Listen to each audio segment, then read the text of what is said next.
Guys इस video lecture में आपको इसी एक्सरसाइज का क्वेश्चन 5, 6 एंड 7 का बहुत ही कंसेप्चुअल सॉल्यूशन मिलने वाला है। तो प्लीज इस वीडियो को कंसंट्रेशन के साथ देखिए जिससे आपको मैक्सिमम बेनिफिट हो।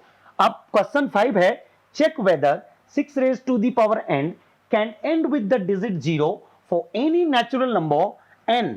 अब इसका मतलब ये है कि कह रहा है कि 6 raise to the power n, जहां पर n हमारा नेचुरल नंबर है, यदि हम इसको एक्सपैंड करते हैं तो क्या इसके यूनिट प्लेस पर 0 होगा, वो आपको चेक करना है।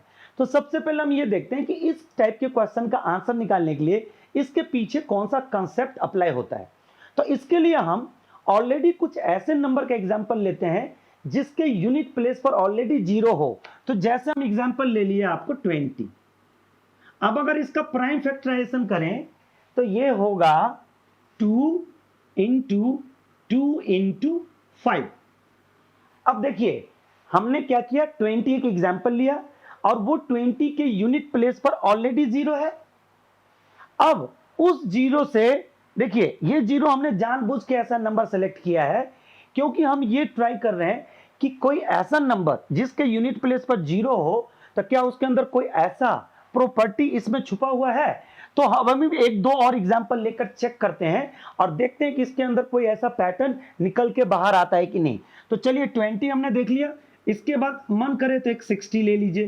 तो 60 का क्या होगा, फिर से वही बात, हम अगर इसको छोटे छोटे भागों में तोड़े तो कैसे कैसे टूटेगा।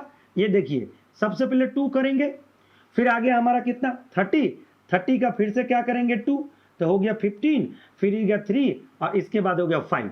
तो देख लीजिए ये हो गया हमारा 60 का। मन करे तो एक और ले लीजिए एग्जांपल 110। 110 का 11 इंटू 2 इंटू 5 या 2 इंटू 5 इंटू 11 भी लिख सकते हैं, बट हमने इसको अपने हिसाब से इसको फैक्टराइज किया है, इसीलिए सबसे पहले 11 किया है। अब यहां पर थोड़ा सा बता ही देता हूं आपको कि मैंने इसको कैसे फैक्टराइज किया। तो 110 को हम अपने दिमाग में क्या किए, 11 को अलग कर लिए इंटू 10 को अलग कर लिए। 11 मुझे पता है प्राइम नंबर है तो इसीलिए हमने सबसे पहले लिख दिया और 10 को 2 इंटू 5।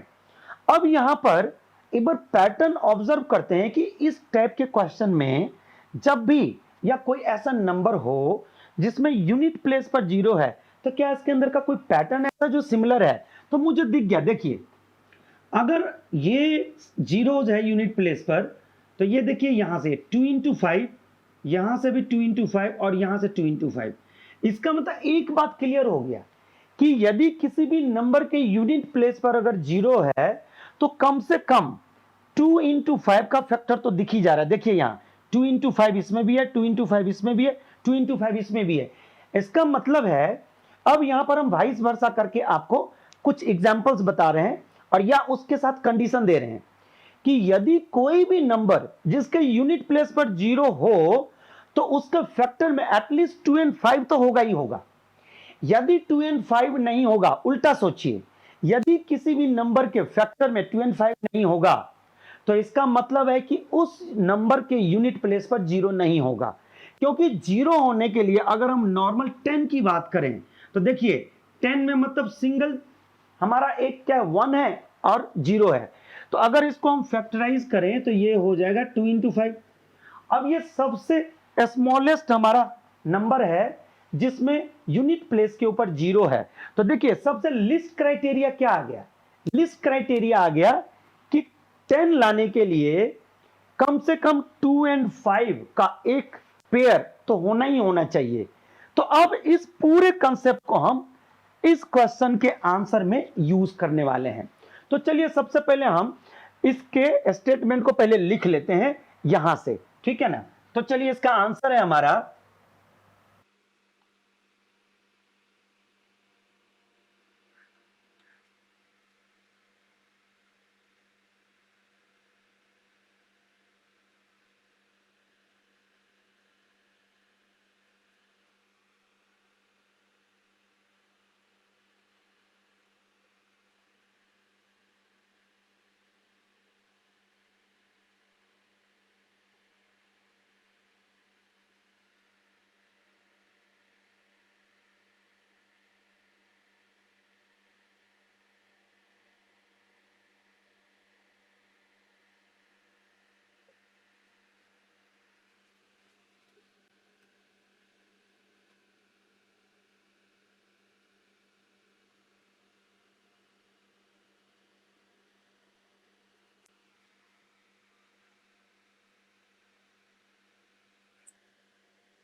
अब देखिए इसमें कह रहा है कि in order to end with the zero the prime factorisation of any number must contains at least 2 and 5। अब ये पूरा का पूरा जो हमने स्टेटमेंट लिखा है ये हमारे क्वेश्चन के पीछे जो कंसेप्ट छुपा हुआ था उसको निकालकर हमने यहां डाल दिया, ताकि कोई एग्जामिनर अगर इस क्वेश्चन का आंसर चेक करें तो सबसे पहले उसको ये चीज दिख जाए कि स्टूडेंट के पीछे जो कंसेप्ट अप्लाई किया है इस क्वेश्चन में तो वो कॉन्सेप्ट कहां से आया। तो यहां तक लिख दिया। अब हम इस क्वेश्चन को अब यहां पर इस जो हमारा प्रॉपर्टी है उससे मैच करा रहे हैं। तो अब हम लिखेंगे नाउ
अब देखिए इसमें हमने लिख दिया कि 6 raise to the power n के केस में जब हम इसके बेस का प्राइम फैक्टराइजेशन करते हैं लिखा है तो ये बेस का प्राइम फैक्टराइजेशन हमारा होता है 2 क्रॉस 3।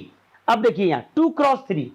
अब याद करिए कि एंड विद द जीरो होने के लिए जो हमारा सबसे लिस्ट क्राइटेरिया था वो था 2 क्रॉस 5, लेकिन इसके बेस में 2 क्रॉस n है। अब सोचिए यदि हम 2 क्रॉस 3 है, सॉरी, अब यहां पर यदि हम n को हम पावर बढ़ाते चलते हैं तो ये क्या होगा 2 क्रॉस 3 ऐसा ऐसा बढ़ता चला जाएगा। अगर पावर 2 कर देते हैं तो ये 2 बार हो जाएगा, यही पे है 2 क्रॉस 3 पावर 3 हो जाएगा। तो दैट मीन्स कि नीचे का जो 2 क्रॉस 3 है वो बढ़ता चला जाएगा, इसके अंदर 5 इसके अंदर नहीं आएगा। तो यहां पर uniqueness of the fundamental theorem of arithmetic ये इंश्योर करता है कि पावर चाहे आप कुछ भी ले लें इसका जो फैक्टराइजेशन है 2 क्रॉस 3 वो कभी भी चेंज नहीं होगा। तो अब फाइनली हम इसका स्टेटमेंट यहां से लिख देते हैं।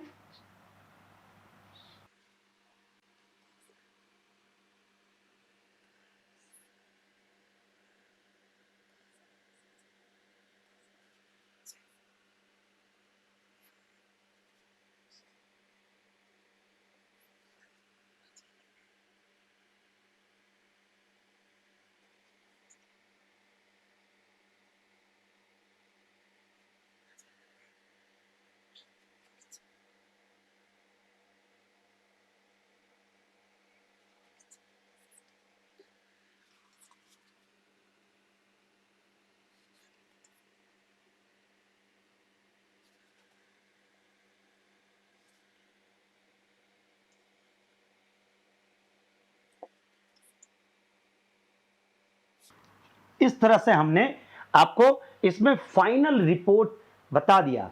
अब देखिए हमने स्टेटमेंट के फाइनल में क्या लिखा। So there is no chance for any natural number n for which the 6 raise to the power n end with the, ठीक है, डिजिट 0। तो इस तरह से हमने एक एक कंसेप्ट के साथ पूरा का पूरा जितना इसके अंदर बेस्ट एक्सप्लेनेशन हो सकता था वो हमने दिया। अब उम्मीद करता हूं कि अगर आप मेरे साथ ही इसको एक एक पॉइंट को ऑब्जर्व किए होंगे तो आज के बाद आपको इस टाइप के क्वेश्चन का आंसर याद करने की जरूरत नहीं पड़ेगी।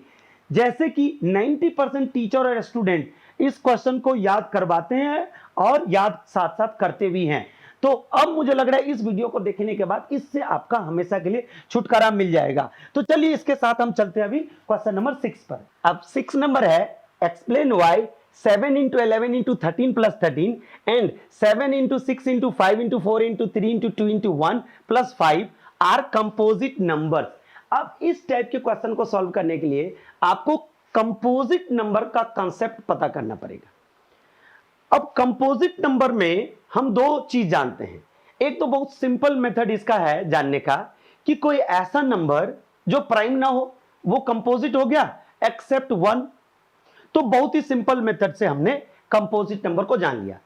दूसरा होता है कि जब थोड़ा सा डेप्थ में जाएंगे तो ऐसा होता है कि कोई ऐसा नंबर जिसको हम फैक्टराइज करते हैं तो उसके अंदर डिफरेंट प्राइम नंबर्स दिखें, तो ऐसा नंबर हमारा कंपोजिट नंबर हो जाता है। अब इन दोनों ही कंसेप्ट को साथ में लेते हुए हम एक बार वो जो फंडामेंटल थ्योरम ऑफ अरिथमेटिक है उसको भी जान लेते हैं, क्योंकि उसी के हेल्प से ये क्वेश्चन सॉल्व होगा। और एक्सप्लेनेशन के अंदर जो हम नीचे स्टेटमेंट डालेंगे तो उस स्टेटमेंट के अंदर भी थोड़ा सा फ्लेवर उस फंडामेंटल थ्योरम ऑफ अरिथमेटिक का होगा। तो चलिए सबसे पहले हम ये जान लेते हैं कि फंडामेंटल थ्योरम ऑफ अरिथमेटिक क्या है। तो देखिए, the every composite number can be expressed as a product of primes and this factorization is unique apart from the order in which the prime factors occur। मतलब ये कि आप किसी भी नंबर का जब फैक्टराइजेशन करते हैं तो ऑर्डर तो इधर उधर हो सकता है, लेकिन उसके अंदर जो फैक्टर्स हैं वो यूनिक होगा। बस इसका कहना यही है। तो इस तरह से हमने कंसेप्ट ले लिया। अब हम पूरे कंपोजिट नंबर को पूरा जानने के बाद अब हम आ जाते हैं इसके क्वेश्चन के ऊपर। अब देखिए, हमारे पास दो अलग अलग नंबर्स हैं। हम दोनों नंबर्स को हम किस तरह से इसको एक्सप्रेस करें ताकि हम इसके पूरे के पूरे जो कंसेप्ट है उसके थ्रू हम इसको बता पाए कि ये कंपोजिट है। तो चलिए हम पहले इस नंबर को लिखते हैं, और नंबर है हमारा 7 इंटू 11 इंटू 13 और प्लस 13। इसमें देखिए बीच में प्लस आ गया, लेकिन प्लस का तो कोई कंसेप्ट है ही नहीं। अभी हमने आपको पहला कंसेप्ट बताया, दूसरा बताया, फिर फंडामेंटल थ्योरम ऑफ अरिथमेटिक बताया, उसके अंदर कहीं पर भी प्लस के साथ कोई भी कंसेप्ट नहीं है। तो फिर क्या करेंगे? तो यहां पर हम सबसे पहले इसको सिंप्लीफाई करके एक सिंगल नंबर में कन्वर्ट कर लेंगे। अब जब सिंगल नंबर में कन्वर्ट करेंगे तो हमारे पास पहला जो आ रहा है दिमाग में, ये आ रहा है कि इनको मल्टीप्लाई कर लें, क्योंकि ये तीनों मल्टीपल है तो मल्टीप्लाई कर लें, और जो रिजल्ट आएगा इसके अंदर 13 ऐड करके एक सिंगल नंबर में कन्वर्ट करें। अगर नॉर्मली किसी से पूछा जाए तो यही दिमाग में आएगा। बहुत ही बढ़िया है, इसके अंदर कोई दिक्कत नहीं है। लेकिन कभी कभी दिक्कत हो जाती है, जब नंबर्स बहुत ही बड़े हो ना तो मल्टीप्लाई करने में बहुत आपको परेशानी हो जाएगी और नंबर बहुत ही लार्जर आ जाएगा। अब इस प्रॉब्लम को सुट आउट करने के लिए हम एक दूसरा उसमें रास्ता खोजते हैं। फिर हमने एक बार इस पैटर्न को ऑब्जर्व किया तो मैंने ये देखा कि 7 इंटू 11 इंटू 13 है और फिर प्लस 13 है। इसका मतलब 13 दोनों पार्ट में है। तो मैथमेटिक्स के अकॉर्डिंग हमने 13 को यहां कॉमन ले लिया, और कॉमन लेने के बाद इस तरह से ये नंबर दिख गया। 13 ले चुका हूं तो ये 1 आ गया। अब अकॉर्डिंग टू द बोर्ड मास पहले ये मल्टीप्लाई होगा तो ये हो गया 77 और फिर प्लस 1 तो ये हो गया 13 इंटू 78, क्योंकि 77 प्लस 1 78।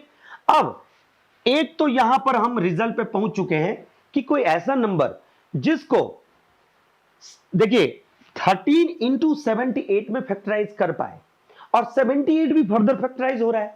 तो यहां पर यह बात तो पता हो गया कि ये जो नंबर था, ये जो हमारा पैटर्न था, ये पूरा का पूरा पैटर्न एक कंपोजिट नंबर का सेंस देता है। दैट मींस इससे जो नंबर बनने वाला है वो कंपोजिट नंबर है। लेकिन थोड़ा सा इसको और हम सिंप्लीफाई कर लें ताकि फंडामेंटल थ्योरम ऑफ अरिथमेटिक का भी फ्लेवर थोड़ा सा आ जाए। और कुछ नहीं है, आप यहां पर भी लिख सकते हैं तो ये भी आपका आंसर हो गया। लेकिन हम थोड़ा सा और उसको एक्सपेंड करना चाहते हैं। तो देखिए, एक्सपेंड करने के लिए हम 78 जो फर्दर फैक्टराइज होगा इसको हम कर लेते हैं। तो ये हो गया 39 और फिर ये 3 से डिविजिबल है तो 13 और यहां पर 13 1। तो इस तरह से हम इसको लिख सकते हैं 13 इंटू 2 इंटू 3 इंटू 13। तो इस तरह से हमने ये चीज देख लिया कि this number can be factorise as a product of prime, और ये फंडामेंटल थ्योरम ऑफ अरिथमेटिक भी कहता है। तो इस तरह से जो नंबर होगा वो कंपोजिट होगा। तो हमने यहां तक इसको पूरी अच्छी तरह से कर लिया। अब जो मेथड हमने यहां लगाया, क्या देखता हूं कि यही मेथड यहां पर भी लग रहा है। तो चलिए सबसे पहले इस दूसरे पार्ट वाले को भी जल्दी जल्दी से कॉपी कर लेते हैं। इंटू 4 इंटू 3 इंटू 2, और मल्टीप्लाई में 1 नहीं भी लिखेंगे तब भी चलेगा, लेकिन चूंकि क्वेश्चन कॉपी कर रहे हैं इसलिए आप 1 भी लिख लीजिए। सेम है, अगर इसको सिंगल नंबर में कन्वर्ट करना हो, क्योंकि प्लस है, प्लस के साथ तो कोई कंसेप्ट है ही नहीं, तो इसको भी मुझे सिंगल नंबर में कन्वर्ट करना पड़ेगा। तो सिंगल नंबर में जो आप जानते हैं नॉर्मली, पहले वाले पार्ट मल्टीपल है, सबको कर लीजिए, जो नंबर आएगा उसमें 5 ऐड कर लीजिए तो एक सिंगल नंबर बन जाएगा, बाद में इसको फैक्टराइज कर लीजिए। तो वो ऐसा भी रूल है। लेकिन फिर से वही बात बताऊंगा कि पीछे कि कभी कभी नंबर बहुत ही लार्जर हो जाता है तो आपका कैलकुलेशन बहुत ज्यादा उसमें कॉम्प्लिकेटेड हो जाएगा। तो इसीलिए हम आपको हमेशा ये सजेस्ट करेंगे कि पहले ये देखिए कि कोई दूसरा रास्ता है जिससे कैलकुलेशन थोड़ा सा सिंप्लीफाई हो सके। तो मैंने फिर से यही देखा कि 5 यहां पर भी है, 5 यहां पर भी है, बीच में प्लस है, तो 5 जैसे कॉमन लेंगे तो यहां पर ये बच जाएगा। इस बार 1 नहीं लिख रहे हैं, लेकिन ये +1 करके लिख रहे हैं, तो कंफ्यूज मत होइएगा कि ये मल्टीप्लाई प्लस में कैसे हो गया। मल्टीप्लाई 1 हमने छोड़ दिया और 5 कॉमन लिया, तो प्लस ये जो 1 है वो 5 का है। जब आप मल्टीप्लाई करेंगे तो फिर से ऐसे ही आ जाएगा। अब या तो आप इसको कैलकुलेटर से कर लीजिए, मतलब ऐसे मैं आपको सजेस्ट कर रहा हूं कैलकुलेटर से। लेकिन अगर मेरा वीडियो देख रहे हैं तो मैं उम्मीद करूंगा कि प्लीज आप कैलकुलेटर यूज ना करें, आप हमेशा कंफर्टेबिलिटी के साथ इस कैलकुलेशन को करें। तो देखिए मैं आपको क्या सजेस्ट करूंगा, सबसे पहले इन दोनों को मल्टीप्लाई करके लिख लीजिए, तो कितना हो गया 42, और फिर बचे हुए नंबर को मल्टीप्लाई कर लीजिए, तो 4 3 जा 12, 2 जा 24 और +1। अभी हमने इसको नहीं कुछ किया है। अब यहां पर दो रास्ता है, या तो आप रफ वो कर लीजिए फटाफट, जो 99% स्टूडेंट करते हैं उसको मल्टीप्लाई करने के लिए। बट यदि आप अगर उसको कॉन्सेंट्रेशन के साथ देख रहे हैं ना इस कैलकुलेशन को, तो फिर आप नेक्स्ट टाइम ऐसे ही कर लेंगे। देखिए कैसे कर पा रहा हूं मैं। इसका एक मेथड होता है, अब बहुत ही सब में अप्लाई होता है, ऐसा नहीं कि केवल इसी में। जितने भी 2 डिजिट वाले नंबर्स होंगे तो ऐसे मल्टीप्लाई कर लीजिएगा, इस यूनिट को इस यूनिट वाले को मल्टीप्लाई कर लीजिएगा, ये जो यूनिट प्लेस वाले हैं। तो 4 2 जा 8 और लिख दीजिए। इसके अंदर कैरी आया नहीं क्योंकि 10 से कम हो गया। अब मल्टीप्लाई के जो साथ में 2 नंबर है उसको मल्टीप्लाई कर लीजिए, बचे हुए दोनों नंबर को मल्टीप्लाई करके ऐड कर लीजिए, बहुत सिंपल है। तो 4 4 जा 16 और 2 2 जा 4, तो 20 हो गया। तो 20, पीछे कुछ कैरी है नहीं तो 20 का 0। नॉर्मली जो जानते हैं हम 20 का 0 लिखते हैं, 2 हम अपने पास रख लिए, इसको हम क्या करेंगे कैरी करके पीछे वाले में लिख लेंगे। अब बचे हुए जो पीछे वाले नंबर है उसको मल्टीप्लाई कर लीजिए, 4 2 जा 8 और 2 हमारे पास था तो 10। इस तरह से देखिए बिना हमने रफ वर्क किए इतना लार्जर नंबर का मल्टीप्लाई हमने कर लिया। अब यहां पर फिर से वही रूल अप्लाई होगा, जब ऐड करेंगे तो दिस। अब देखिए यहां पर यह है कि अगर आप अवेयर नहीं है, जस्ट ऐसे ही करते आ रहे हैं, तो 1009 को भी आप इसी तरह से फैक्टराइज करने की कोशिश करेंगे। लेकिन फिर बाद में क्या होगा, आप 2 लगाएंगे, 3 से कहीं लगेगा नहीं, फिर आप इरिटेट हो जाएंगे, आपको लगेगा यार मैथमेटिक्स बहुत ही डिफिकल्ट है। लेकिन अगर उसके पीछे का अगर कंसेप्ट पता हो ना तो आपको बिल्कुल परेशानी नहीं होगी, क्योंकि 1009 एक खुद प्राइम नंबर है।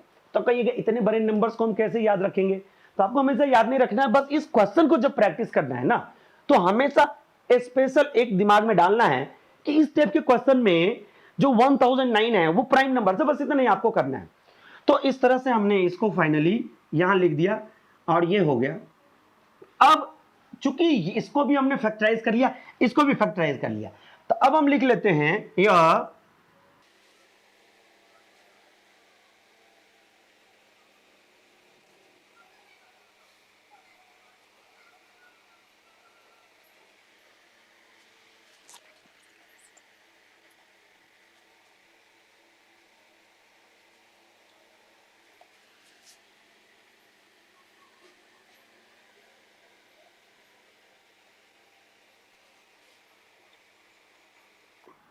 तो इस तरह से हमने इसका स्टेटमेंट भी लिख दिया कि here both the numbers are composite as they can be factorised as a product of primes. तो देखिए ये पूरा का पूरा फंडामेंटल थ्योरम ऑफ अरिथमेटिक का हमने फ्लेवर भी डाल दिया, इसको हमने एक्सप्लेन भी कर दिया, और इस तरह से हमने इस क्वेश्चन को भी कंप्लीट कर लिया। अब हम डायरेक्ट चलते हैं लास्ट पार्ट पर। 7th क्वेश्चन है, There is a circular path around a sports field. Sonia takes 18 minutes to drive one round of the field, while Ravi takes 12 minutes for the same. Suppose they start at the same point, at the same time, and go in the same direction. After how many minutes will meet again at the starting point? अब इस question में हम जो भी information है उसको हम diagram के थ्रू आपको समझाते हैं, ताकि इस क्वेश्चन का जो एक्चुअल में मोटो है वो मोटो हमारा फुलफिल हो जाए। तो सबसे पहले यहां लिखा है कि there is a circular path around the sports field, तो हम एक सर्कल बना लेते हैं। अब इस सर्कुलर पाथ को एक स्टार्टिंग पॉइंट दे देते हैं, ठीक। अब ये एक स्पोर्ट्स फील्ड है, उसके अंदर एक सर्कुलर पाथ है, और उसके बाद यहां पर अब सोनिया यहां से ड्राइव करती है, और ड्राइव कहीं से स्टार्ट करेगी तो एक पॉइंट तो लेगी, तो इस पॉइंट से सोनिया ऐसे स्टार्ट करती है। ये हो गया सोनिया। और सोनिया कितने मिनट लेती है? 18 मिनट। और इस तरह से ऐसे वो गोल गोल घूमती है, यहां से स्टार्ट होती है और इस तरह से सोनिया ऐसे घूमती है। तो सोनिया एक पूरा का पूरा राउंड लगाने में 18 मिनट का टाइम लेती है। ओके, कंसेप्ट क्लियर है? अब उसी टाइम रवि उस पूरे राउंड को कंप्लीट करने में ओनली और ओनली 12 मिनट का टाइम लेता है। तो रवि भी इसी पॉइंट से स्टार्ट होगा, क्योंकि इसमें यह चीज यहां पर लिख रखा है। तो रवि यहां से स्टार्ट होगा। रवि कितना टाइम लेता है? 12 मिनट। अब देखिए यहां से कंसेप्ट क्या स्टार्ट होता है। यदि दोनों एक ही पॉइंट से एक ही टाइम पर और एक ही डायरेक्शन में अगर दोनों ही ऐसे ड्राइव करना शुरू करें, ऐसे दोनों ऐसे राउंड राउंड लेना शुरू करें, तो कह रहे कि कितने मिनट बाद, जब ये दोनों एक ही टाइम पर स्टार्ट हो तो कितने मिनट बाद ये दोनों फिर से उसी पॉइंट पर, ओरिजिनल पॉइंट पर आकर मिल लेंगे। थोड़ा सा प्रैक्टिकली सोचते हैं इस क्वेश्चन के बारे में। देखिए जैसे सोनिया है, सोनिया एक राउंड लगाती है 18 मिनट्स में। प्रैक्टिकली सोचिए थोड़ा सा। तो इसका मतलब है कि अगर सोनिया यहां से स्टार्ट करके फिर से इस पॉइंट पे आती है तो उस टाइम तक उसको 18 मिनट का टाइम लगता है। रवि उतनी डिस्टेंस को उसी सर्कुलर पाथ पर उसको एक राउंड पूरा करने में ओनली और ओनली 12 मिनट का टाइम वो लगाता है। ठीक है, अब इन दोनों के बारे में थोड़ा सा सोचते हैं अच्छी तरह से कि क्या कि अगर मुझे कोई ऐसा टाइम निकालना है जिसमें दोनों फिर से उसी पॉइंट पर आ जाए, तो देखिए पहली बार में तो मिलेंगे नहीं। कहिएगा कैसे? ये जैसे रवि यहां से स्टार्ट हुआ और जैसे घड़ी में 12 मिनट हुआ वो फिर से वो यहां पर आ जाएंगे। उस टाइम में सोनिया चूंकि वो 18 मिनट लेती है तो इसका मतलब वो ज्यादा टाइम लेगी, तो समहाउ वो इस पॉइंट पर कहीं ना कहीं होगी, ताकि उसको यहां से 6 मिनट पीछे होगी। तो इसका मतलब है कि जिस टाइम में ये यहां पर रवि पहुंचेंगे उस टाइम में सोनिया पीछे ही रहेंगे। तो अब रवि तो रुक नहीं रहा, रवि फिर से वो घूमना शुरू कर रहे हैं। तो अब कह रहा है कि जैसे रवि बाहर निकल गया फिर से दोबारा इस पॉइंट पर इसको जिस टाइम में वो आएगी सोनिया, उस टाइम में रवि तो वहां से निकल चुका होगा। तो एक बात तो क्लियर हो गया कि जो टाइम मुझे निकालना है ना वो टाइम 12 मिनट और 18 मिनट से अधिक होगा। अब देखिए यहीं पर इस क्वेश्चन का मेन हमने पूरा का पूरा निचोड़ निकाल लिया कि most of the student confuse होता है कि ऐसे क्वेश्चन के अंदर एलसीएम निकाले या एचसीएफ निकाले।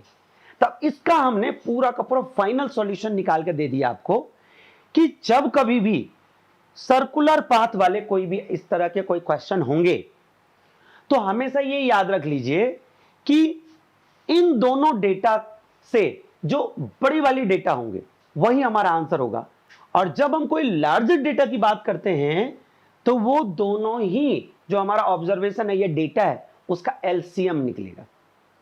अब मुद्दा ये है कि एलसीएम फिर निकलेगा कैसे? तो एलसीएम निकालने का तो मुझे दो तरीका पता है। एक तो हम जो इस सिलेबस में पढ़े हैं बाय फैक्टराइजेशन मेथड, और दूसरा आपको पता है कि एलसीएम जो स्टैंड करता है लीस्ट कॉमन मल्टीपल, उसके थ्रू भी हम निकाल सकते हैं। एक बार ट्राई करते हैं कि देखते हैं कि ये किस तरह से लिस्ट कॉमन मल्टीपल के थ्रू जो हमने प्रैक्टिकली अप्रोच बताया उसे वो किस तरह से आंसर देता है। तो चलिए एक बार हम पहले सोनिया का देख लेते हैं कि सोनिया कैसे कैसे करता है। तो देखिए सोनिया जैसे 18 है तो 18 का हम एक बार मल्टीपल निकाल के देख लेते हैं। तो मल्टीपल होता है 18 2 जा 36 3 जा 54 4 जा 72 और डॉट डॉट डॉट इस तरह से।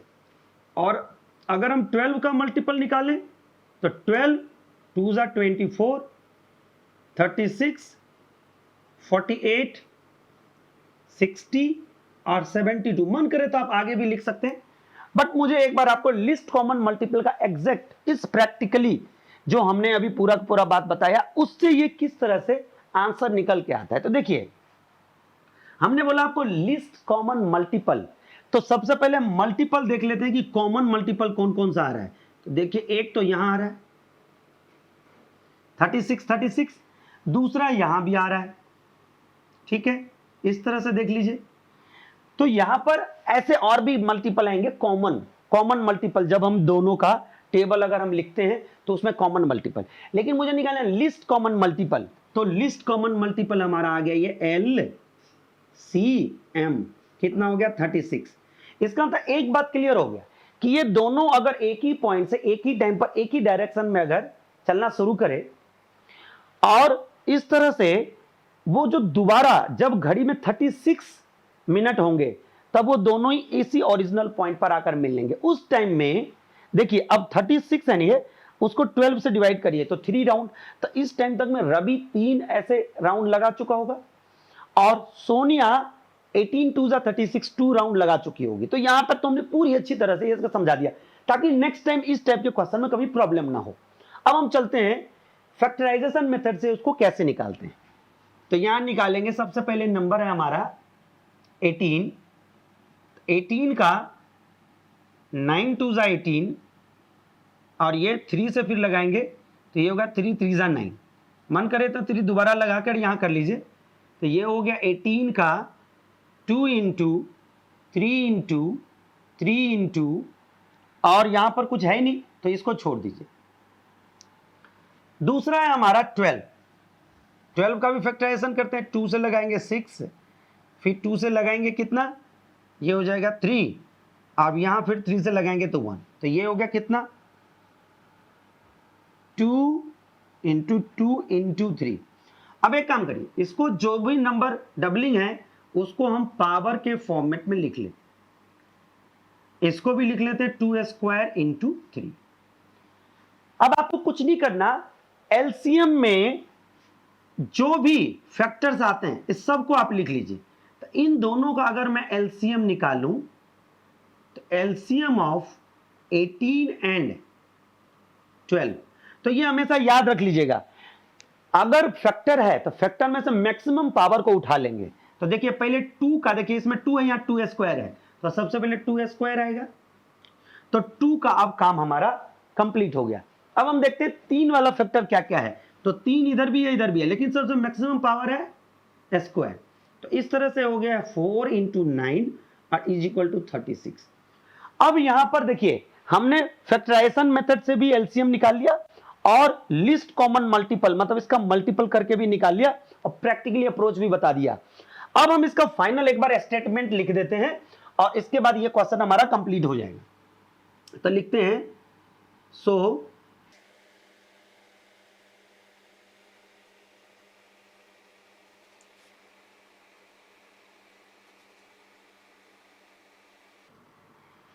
इस तरह से हमने यहां लिख दिया है कि so they meet again after 36 minute.